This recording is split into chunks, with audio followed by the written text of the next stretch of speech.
प्रत्येक पदार्थ वेगळा, तरीही आपला आपलासा, आपलेपणाचा एक वेगळाच टच. कुठे तिरफळाचा ठसका तर कुठे नारळाची गोडी, मध्येच सोलांचा आंबट चटका तर कुठे मिरसंगाचा झणका.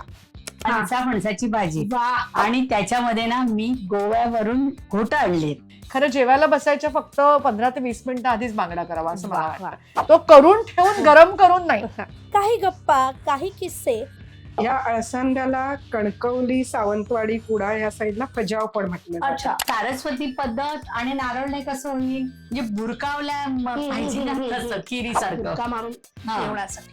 प्रत्येक भाग नवा, प्रत्येक किचन नवं, पण सगळ्यात असणार आपलं आपलंसं वाटणारं सारस्वत कनेक्ट. त्याचा जो सुवास दरवळतोय येतोय ना, इथे, म्हणजे नक्की. कधी एकदा खाते ते असं झालंय का बनतायत तुला? आणि ते कधी एकदा आपण टेस्ट करतोय, अशा लेवलला आता मी आलेले आहे. मला आम कशी इडली आणि केल्यारी तर वापस घासू का क्लीन कर का हे खोट्या पानात जे एक फ्लेवर येतं पानाचे. आपण घरात बनवणं वेगळं आणि एवढ्या सारस्वताने आपल्याला पाहणार आहेत, ते करणार आहेत ते बघून म्हटल्यावर ते एक माझ्यासाठी चॅलेंज होतं. तुम्ही हा जो एक उपक्रम सुरू केलाय तो मला फार छान वाटतं. मी एक सारस्वत घरातली सून म्हणून जास्त घेऊन येतोय तुमच्यासाठी खास आपलंसं वाटणारं सारस्वत किचन.